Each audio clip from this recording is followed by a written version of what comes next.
I'm 72 years old. Last week, while fixing my fence, I found something that made my blood run cold. A GPS tracker hidden in my barn, still warm from recent use. Someone had been watching my every move. But here's what shocked me most. When I mailed that device to Mexico without telling anyone, within 6 hours, my daughter's phone started ringing non-stop. Her hands were shaking.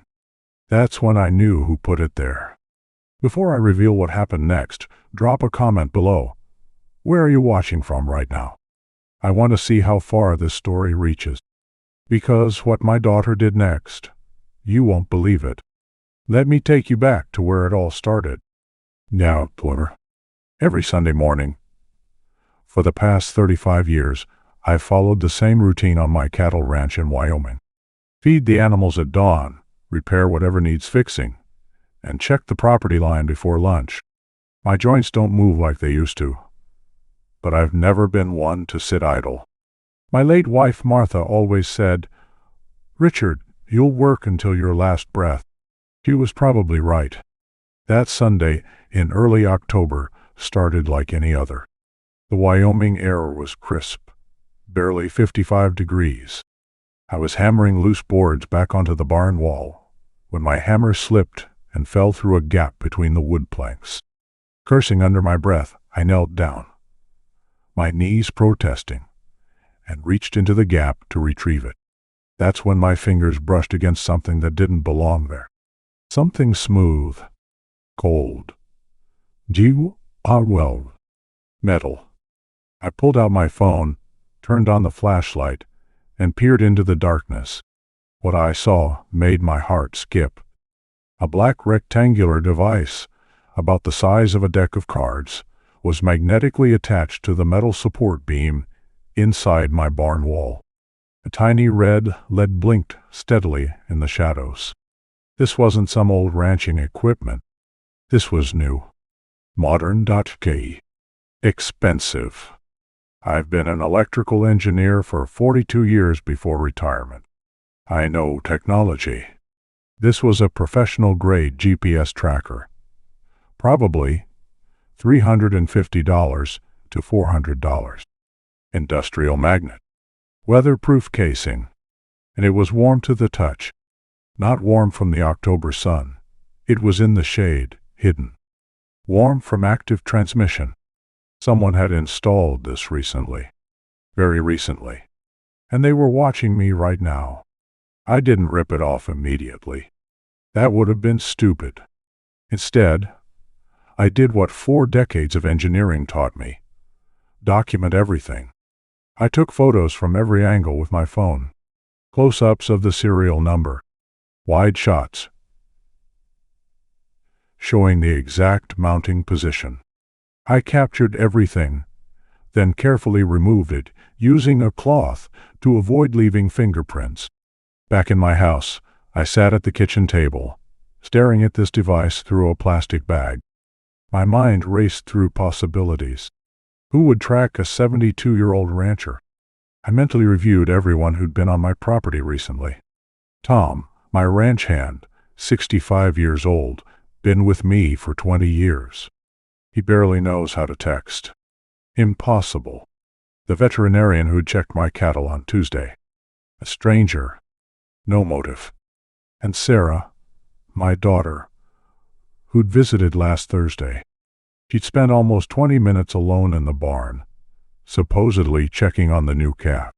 Said she wanted to make sure everything was safe for her old dad. But Sarah had never cared about livestock. Not once in 38 years. And checking on a calf doesn't take 20 minutes. I looked at my phone. Sarah's contact photo smiled back at me, taken at Martha's funeral 3 years ago. My thumb hovered over her number. No Wadike. Not yet. I've spent my whole career solving electrical failures. You never assume the problem without testing first. Observe the system. Apply pressure. See what breaks. I placed the tracker in my desk drawer and made a decision. I wouldn't go anywhere. My truck would stay parked. The ranch work would keep me home, and I'd wait to see who started asking questions. If someone was tracking my movements, they were about to get very confused about why I'd suddenly stopped moving. Down. Sunday passed quietly. I fed cattle, mended more fence, organized my workshop. The truck sat untouched in the driveway. My phone never rang. Monday morning I stayed close to the house, cleaned gutters, sorted through old files in my office, made enough stew to last the week. Still no reason to drive anywhere. The truck remained parked. The tracker sat silent in my drawer. At 3:47 p.m. Monday afternoon, my phone buzzed. Sarah. Hey, Dad. Just checking in on you.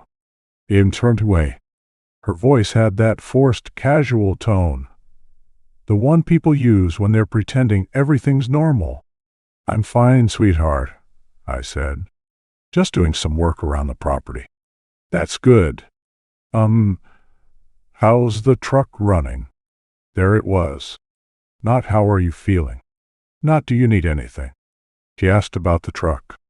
Actually, having some engine trouble, I lied smoothly. Keeping it parked for now. Might be the fuel pump. Her voice changed instantly, tighter, higher. Oh no. What exactly is wrong? Where are you taking it? When will it be fixed? 3 rapid-fire questions in 5 seconds. That wasn't concern. That was panic. Just some sputtering when I accelerate. I'll deal with it eventually. Yeah, one Dad. But Dad, you need transportation. What if there's an emergency? Let me call a mechanic for you. Sarah, I'm fine.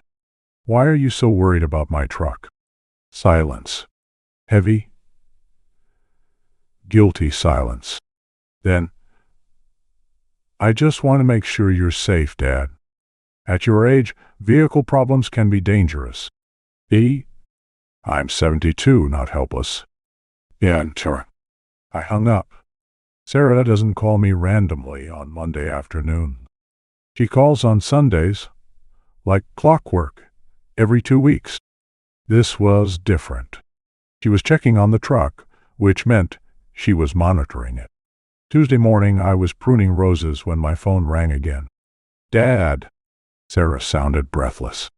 I was thinking, Mark and I should visit this weekend. It's been too long. Sure, that'd be nice.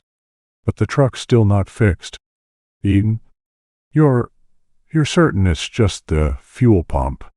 Her voice went up half an octave. Nothing else wrong? You haven't noticed anything unusual? I stopped pruning. That question was too specific. Like what? She fumbled for words. I don't know. Old trucks can have multiple issues. Electrical problems. Computer failures. It's a 2015 Ford, Sarah. Pretty straightforward. After I hung up, I sat on my porch and thought. 2 calls in 2 days. Sarah normally calls twice a month, maximum. Both times she'd focused on the truck. Not on me, not on the ranch. The truck. I opened my desk drawer and looked at the tracker. The LED still blinked patiently, waiting to transmit data that wasn't coming. Then I started thinking about other things Sarah had done recently. 4 months ago, she'd insisted on updating my computer. Said it was running slow, needed new antivirus software. She'd spent 2 hours alone with it. 2 months ago, she'd helped me organize my important documents. Made copies of everything, she said, in case of fire or theft. This wasn't isolated. This was a pattern. Sarah hadn't been helping me. She'd been preparing. For what? I didn't know yet. But if she was this desperate to monitor my location, there had to be a reason, something that made her willing to lie to her own father. I needed to know how far she'd go, and I needed to find out without tipping her off. I pulled out my phone and scrolled through old contacts until I found a name I hadn't called in 8 years. Eddie Martinez. Long-haul trucker. Old friend from my Navy days. A man who asked no questions when it mattered. Time to give Sarah something to really panic about. "No, paying for her." Eddie answered on the third ring, his voice gravelly from decades of diesel fume. "Richard Morrison. Haven't heard your voice since Martha's funeral. What's wrong?" "I need a favor, Eddie. Can you get something across the border to Mexico for me?" Long pause. Then a low chuckle. "What kind of something?" "The kind you don't ask questions about." "You." 30 minutes later, I met Eddie at a rest stop off Interstate 25 Darien. His big rig idled in the parking lot, engine rumbling like distant thunder. I handed him a small package, the tracker wrapped in bubble wrap, sealed with tape. No labels. No return address. "What's in this?" Eddie asked, turning it over. "Nothing dangerous. Nothing illegal.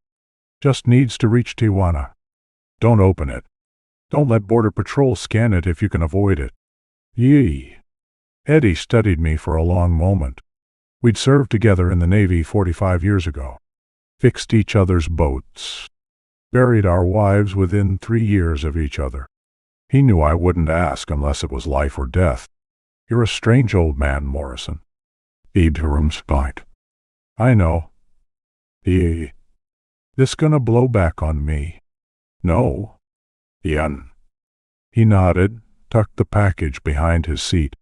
"I'll text when I cross." "Yee." His truck pulled away south, red taillights disappearing into the Wyoming morning. I watched until I couldn't see them anymore, then drove home. The waiting was agony. I forced myself to follow my normal routine. Fed the cattle. Checked fence lines. Made lunch I couldn't eat. My phone stayed in my pocket, volume maxed. 1:0 p.m. Nothing. 4:0 p.m. Nothing. Nothing. At 6:30 p.m., my phone buzzed. Text from Eddie. "Border crossed. Package in Tijuana. Online to all. You good?" I typed back. "I owe you." "Thanks, brother." "Yar no per." 7:45 p.m. I was washing dishes when my phone rang. Sarah Dutt. "Hey, Dad, how are you doing?" "Too cheerful. Too forced. Just had dinner." "You?" "Good. Good. You're at home, right?" "At the ranch." I set down the dish slowly. "Where else would I be?" "Right. Of course." "The truck's still broken?" "Still working on it." "Yems." "So you are definitely at the ranch. You haven't gone anywhere." "Hey. Sarah, what is this about?" "Nothing. Just making sure you're okay." "Yeah, no." Her voice was stretched thin, like wire about to snap. 9:30 p.m. The phone rang again. "Dad, where are you right now?" Not a greeting. A demand. Raw, unfiltered panic. "I'm home. Where I've been all day." "Why are you yelling?" "Your truck. I mean, are you absolutely sure you're at the ranch?" "Sarah, are you drunk?" In the background, I heard a male voice. Mark, her husband. "Give me the phone, Sarah. Let me talk to him." "No." "Dad, listen to me. We need to meet. Tomorrow morning. 8:0 a.m. It's urgent. Really urgent. Don't go anywhere tonight, okay? Just stay home." "Yeah. I'm 72 years old. Where would I go at 9:30 at night?" She hung up without saying goodbye. I sat in my dark kitchen for a long time. Sarah hadn't asked if I was okay. She'd asked where I was, which meant she had the tracking app open right now on her phone, watching in real time as her father's location showed up 1,200 miles south in Tijuana, Mexico. My daughter had been monitoring my every move, and now that she'd lost me, she was terrified. Good. Let her sweat tonight. Tomorrow, I'd find out what else she'd been hiding. But I couldn't shake one thought that kept me awake all night. What could make a daughter desperate enough to track her own father? At 2:00 a.m., unable to sleep, I walked to my office. That's when I noticed something I should have seen sooner. My computer sat on the desk, the screen dark. Sarah had fixed it 4 months ago. Spent 2 hours alone with it. I powered it on and opened Task Manager, something Sarah had, ironically, taught me years ago. I scanned the running processes. Most I recognized, but one stood out. Remote View Service. Accept. I stared at it for a full minute, then pulled out my phone to Google it. I didn't dare search on the computer itself. If someone was watching, they'd know I'd found it. The search results made my hands shake. Remote desktop software. Allows someone to view your screen, access files, and control your computer from anywhere in the world. I checked when it was installed. 4 months ago. The exact day Sarah had helped me. I dug deeper into the file access logs, something I'd learned in my engineering days. Files recently accessed remotely. Bank statements. Accessed 14 times. Property deed. Accessed 8 times. Medical records. Accessed 3 times. Legal documents. Accessed 6 times. Email archives. Accessed 22 times. Someone had been reading everything. My accounts. My passwords. My entire financial life. Every doctor's appointment. Every legal paper. I wanted to uninstall it immediately. But if Sarah was watching right now, she'd know I'd discovered it. Better to leave it. Let her think she still had access. Let her think I was still in the dark. I closed the laptop carefully and sat in silence. GPS tracker. Remote access software. Location and finances. Why would my daughter need both? At 2:45 a.m., I walked next door and knocked on Tom's door. My ranch hand who lived in the guest house. He answered in his pajamas, squinting. "Richard, what's wrong? Can I use your computer? Mine's acting up." Will. At 3 in the morning. "Please, Tom." Yelled Tree. He stepped aside without another word. Good men don't ask questions when it matters. I sat at his old desktop and started searching. Carefully. Methodically. Remote access software, illegal. Computer Fraud and Abuse Act. Federal crime. Up to 10 years prisons. Then I searched the tracker's model number from my photos. I found the manufacturer's website. Read the product description. My blood went cold. Advanced Vehicle Monitoring System with Remote Control Capabilities. Remote Engine Disable. Emergency Brake Activation. Full EQ integration. Not just tracking. Control. I searched Remote Engine Disable while driving. The videos that came up made me sick. One headline, Kill Switch Devices. The New Murder Methods. I clicked play. A car on a highway. 70 mph. Then, suddenly, engine cuts. Brakes lock. The car spins out of control and slams into a barrier. This was a test track. Professional drivers. Safety equipment. But the message was clear.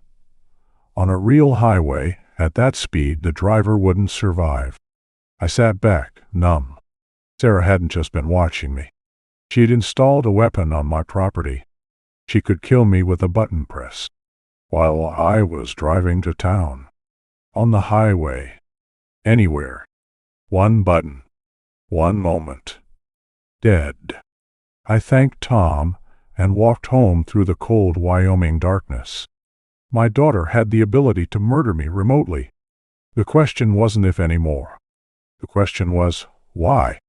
At 6:00 a.m. Wednesday, I made 3 phone calls. First, Gerald Thompson, the attorney who'd handled Martha's estate. Second, Pete's Auto Shop, downtown. Third, an old friend I hadn't called in 12 years, Detective Marcus Webb, now retired. By noon I'd know if I was paranoid or if my daughter was really trying to kill me. Thompson's office was downtown, third floor of a brick building that had been there since 1947. I arrived at 8:30 with a USB drive full of evidence, screenshots of the spyware, photos of the tracker, file access logs from Tom's computer. "Richard." Thompson stood from his desk, concern already creasing his face. "What's happened?" I handed him the USB drive. He plugged it in, clicked through the files. With each image, his expression darkened. "This is surveillance without consent. Potentially felony-level computer fraud. If this person accessed financial accounts..." He trailed off. "Richard, who did this? Just tell me.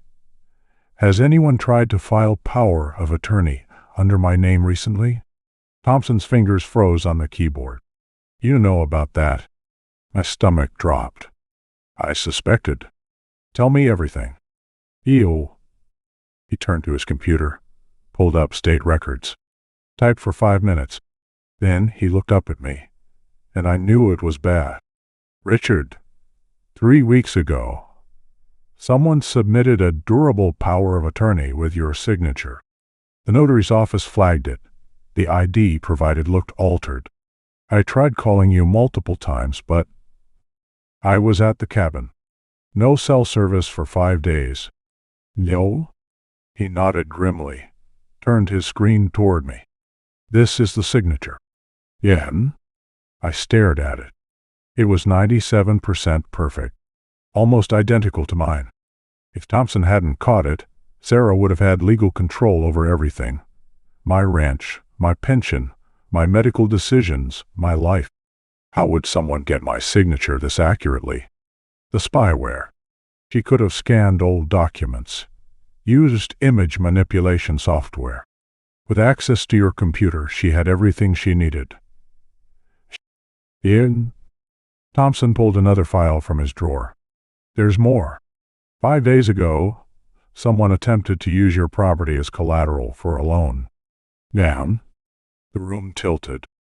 "That's impossible. This ranch has been paid off for 18 years. Good. I know. The title company flagged it immediately and called me.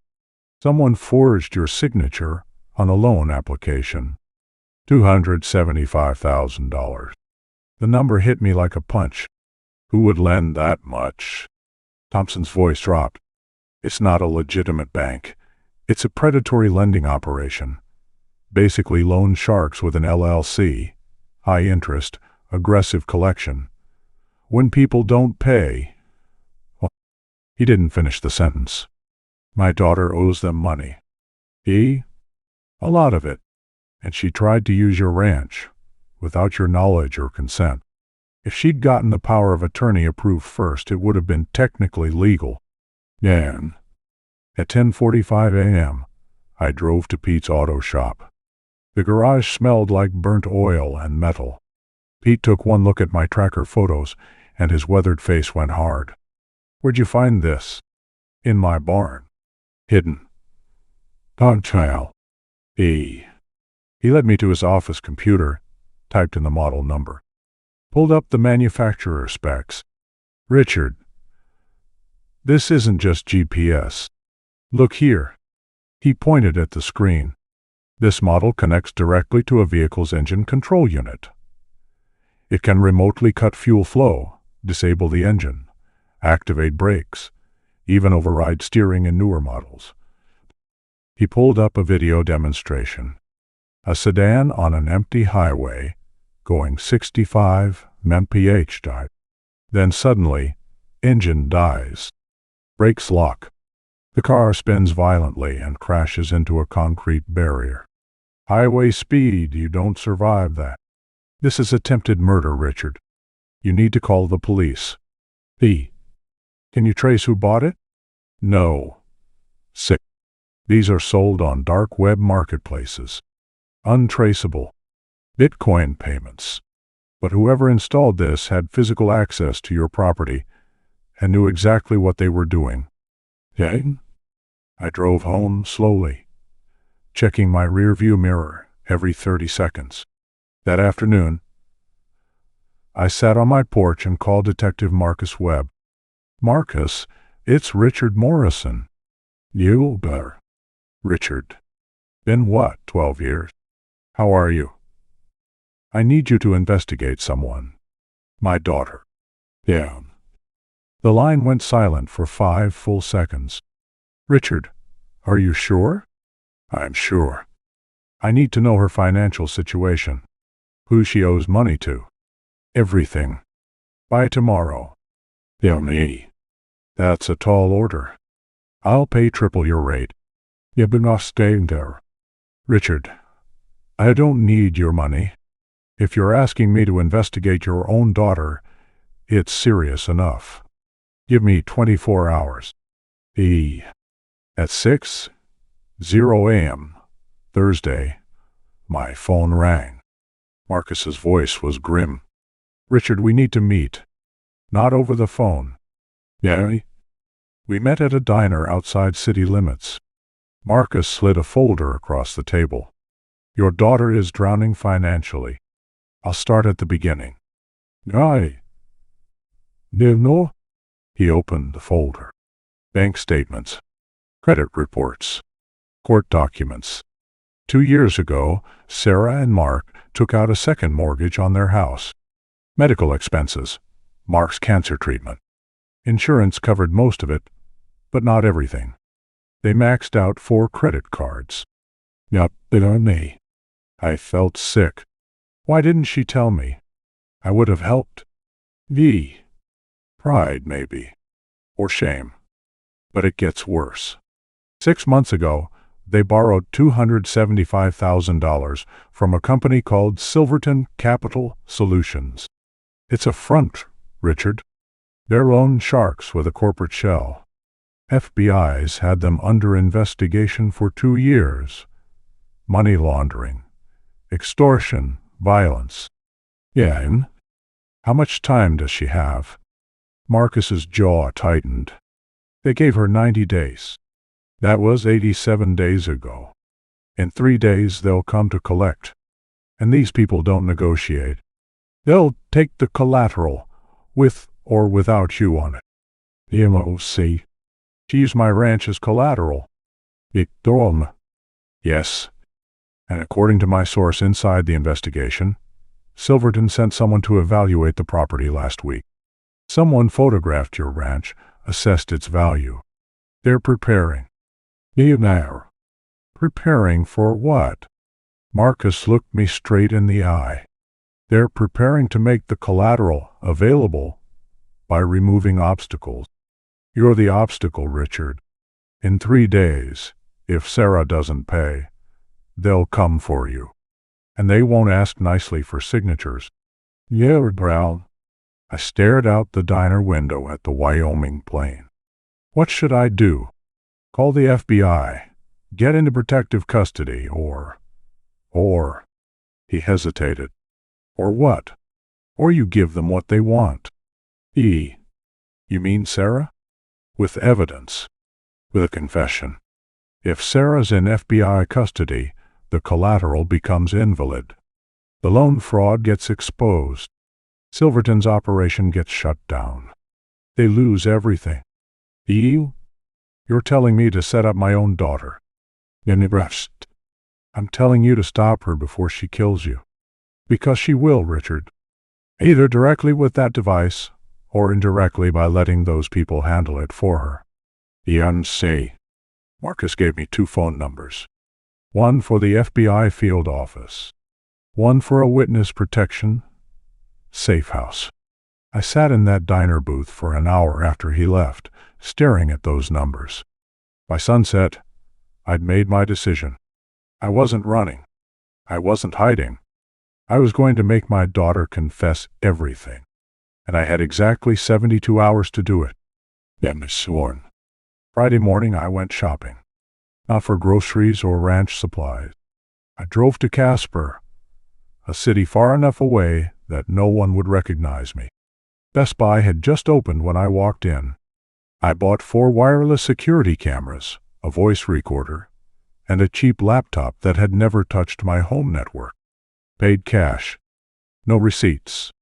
No accounts. Nothing traceable. Back at the ranch, I spent 3 hours installing those cameras. Camera 1. Hidden in the bookshelf behind Martha's old photo albums. Camera 2. Tucked behind the kitchen wall clock. Camera 3. Inside a decorative wooden birdhouse on the porch beam. Camera 4. Behind a framed picture in my office. All 4 fed only to the new laptop. The compromised computer stayed shut. When I tested the system, I had complete coverage. No blind spots. Every angle captured. At 1:00 p.m., I called my attorney. Thompson, if I record my daughter confessing, is it admissible in court? Wyoming is a one-party consent state. As long as you're part of the conversation, yes. But Richard, you need her to admit 3 specific things. First, that she installed the tracker. Second, that she knew what it could do. Third, that she intended to use your property without permission. That proves fraud, attempted homicide, and elder financial abuse. I wrote those 3 points in my notebook with shaking hands. At 2:00 p.m., I called the number Marcus had given me. FBI Wyoming Field Office, this is Agent Stephanie Park.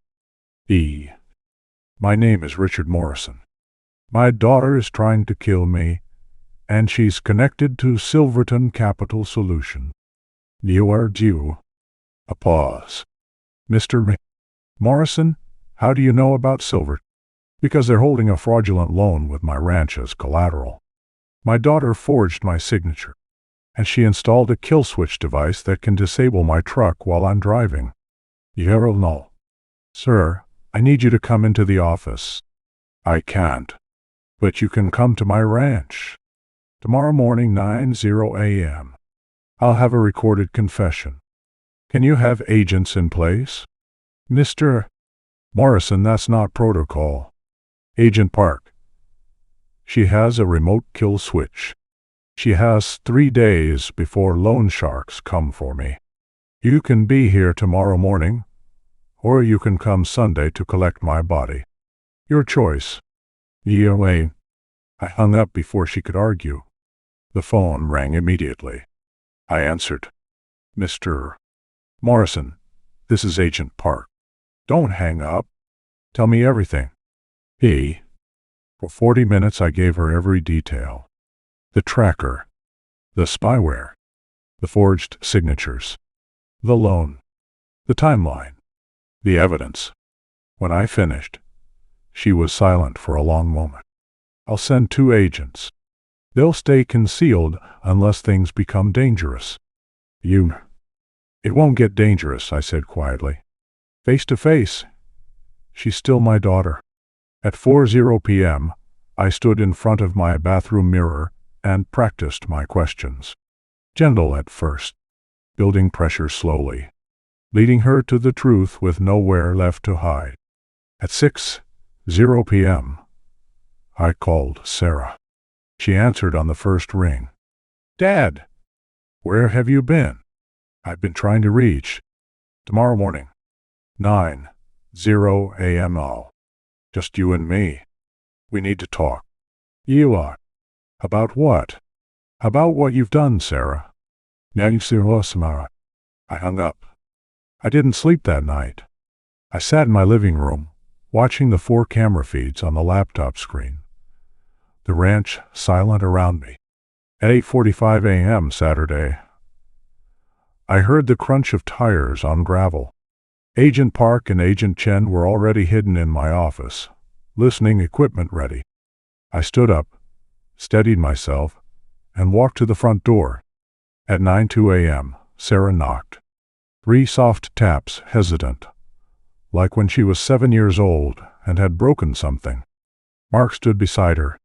I should have known he'd come. I opened the door. Just you, Sarah. Mark started to speak. Richard, we should... No. I stepped aside. Family business. They sat on the couch. I took the chair across from them. Cameras capturing every angle. Coffee? Oh, Sarah's voice cracked. No. Immediately. I let the silence build. An old engineer's trick. Pressure reveals fractures. Sarah, I found something under my equipment in the barn 2 weeks ago. A GPS tracker. Professional installation. Someone who knows technology. Yee. Complete silence. Sarah's face went pale. Mark's hand tightened on his knee. You helped me set up my home network 6 months ago. Remember? Spent hours teaching me about gadgets and computers. You've always been good with that stuff. Yee. Dad, The tracker's gone now. I mailed it somewhere very far away. But someone's been watching me. Tracking every move. Accessing my computer remotely. Yeoman. Sarah's eyes filled with tears. Dad, we can explain. $275,000. I said the number flatly. Silverton Capital Solutions. That's what you borrowed using my ranch as collateral. Without asking. Without telling me. Mark made a choking sound. Sarah started crying. How did you? Her voice broke. I know everything, Sarah. The spyware on my computer. The forged power of attorney. The loan application. All of it. Yun? Mark stood up. Richard, listen. They were going to hurt us. Kill us. We had no choice. Sit down or I call the sheriff right now. Yow. He sat. I leaned forward. You put a remote control device on my property. Chuck Morrison identified it. It connects directly to engine systems. It can cut fuel, lock brakes, disable controls at 70 miles per hour. So. Sarah was sobbing now. I didn't know it could do that. I swear, Dad. Mark said it was just GPS. She's lying. Mark's voice went cold. I told her exactly what it could do. She bought it. She installed it. She installed it. Sarah's head snapped toward him. What? No. You said it was just to know where he was. To know where he was so we could time it right. Mark shouted. So we could make it look like an accident when we triggered it on the highway. The room went silent. Sarah stared at Mark, horror dawning on her face. You said we were just going to convince him to sign. He wasn't going to sign. He would have fought it. This was the only way. You were going to kill my father? Mark's face twisted. To save us. They were going to kill us, Sarah. It was him or us. I watched my daughter's world shatter.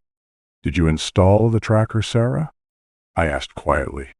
She was crying too hard to speak at first. Finally, yes. But I thought we were just going to scare you into signing papers. I didn't know. I never thought. Did you access my computer without permission? Yes. The outer one. Did you know about the forged signature? Yes. But Dad, I didn't want to. Agent Park, I said. I think you've heard enough. Sarah's head jerked up. What? Agent Park and Agent Chen stepped out from my office. They held up their badges. Sarah Morrison, Mark Morrison, you're under arrest. Wire fraud, identity theft, attempted murder, elder financial abuse. It's. Mark lunged for the door. Agent Chen caught him in 2 steps, cuffed him against the wall. Sarah just sat there, sobbing. They pulled her to her feet, cuffed her hands behind her back. As they led her out, she looked back at me. Dad. Please. I'm so sorry. I never wanted this. Please. I said nothing.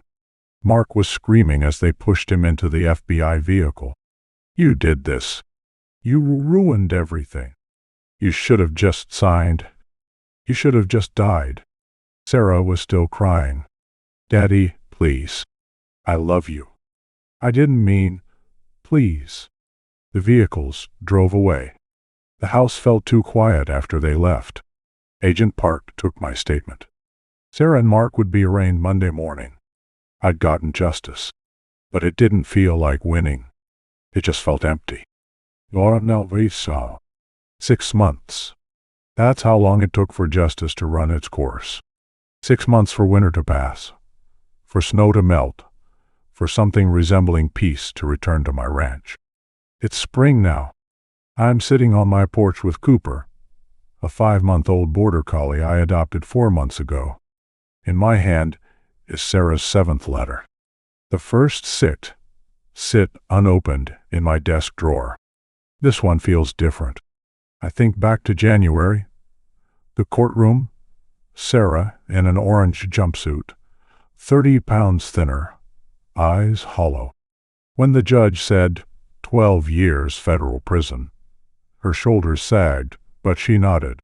Her eyes found mine across the room. I didn't look away. I didn't smile either. Mark got 15 years. He'd been the one to purchase the kill switch device, the one who'd planned to trigger it. Sarah had been guilty of conspiracy and fraud, but not attempted murder. The FBI raid on Silverton Capital Solutions came 2 weeks after the arrest. 17 people arrested. The operation dismantled. Sarah's testimony helped. She gave them everything.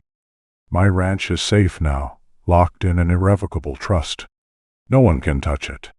I joined an elder abuse support group. Give talks at senior centers now about warning signs, about trusting your instinct. 4 families have reached out since then, telling me I helped them see the patterns in their own lives before it was too late. It feels good to be useful, instead of just a victim. My phone rings. Unknown number. Mr. Morrison? My name is Patricia Henderson. I found your contact through an elder abuse forum. I found something yesterday. A GPS device under my son's car. Documents are missing. He's asking about power of attorney. I don't know what to do. I know this story. I've lived this story. Patricia, don't panic. Document everything. Get a lawyer you trust. Check your computer for remote access software. And don't confront him yet. Not until you have protection in place. Why are you helping me? You don't even know me. I look out at my ranch, at Cooper chasing butterflies in the grass. 6 months ago, I was where you are. You're not crazy. You're not paranoid. Protect yourself. That's not selfish. That's survival. We talk for 20 more minutes. I give her Thompson's number, Agent Park's contact, every resource I wish I'd had earlier. When I hang up, I feel lighter. I open Sarah's letter. Her handwriting shakes. Dad, I don't expect forgiveness. Maybe I don't deserve it.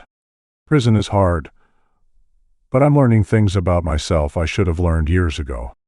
Therapy helps. I understand now what I did, what I became. You didn't fail me, Dad. I failed myself. I failed you. I failed Mom's memory. You were right to turn me in. It saved my life. Not the life I wanted, but the one I needed. Maybe someday, I'll be the person you raised me to be. I love you, even if I have no right to say it anymore. Sarah? I read it twice. Fold it carefully. Don't call her. Maybe someday. Not today. Cooper nudges my hand with his nose. At least you're loyal, boy. He said more. The Wyoming sky stretches endless and blue above me. People ask if I regret turning in my daughter. The answer is no, because the alternative was letting her kill me, either with her own hands or by standing aside while someone else did it for her. They say blood is thicker than water, but I learned something these past 6 months. Self-preservation is thicker than blood. That's not cruelty. That's not revenge.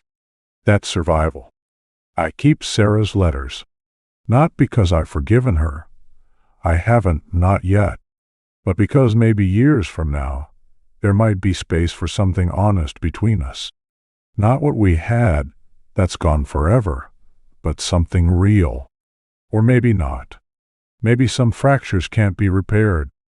Either way, I'll be here, on my ranch, with my dog, living my life on my terms. Because that's what I fought for.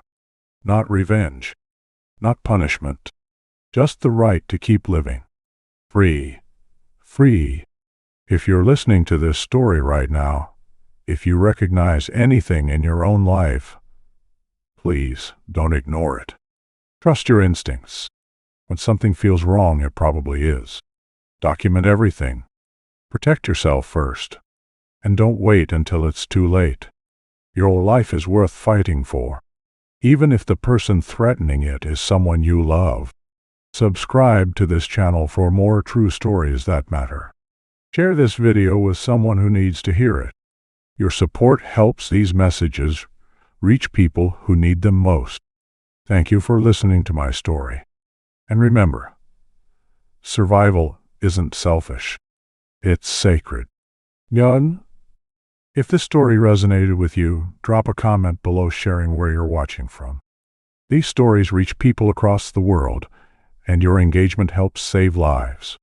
Hit that subscribe button so you never miss powerful true stories like this. Because the next story could be the one that changes everything for you or someone you love. Thank you for being here. Stay safe. Stay aware. And never be afraid to protect yourself, no matter who you're protecting yourself from. Men is my say circle.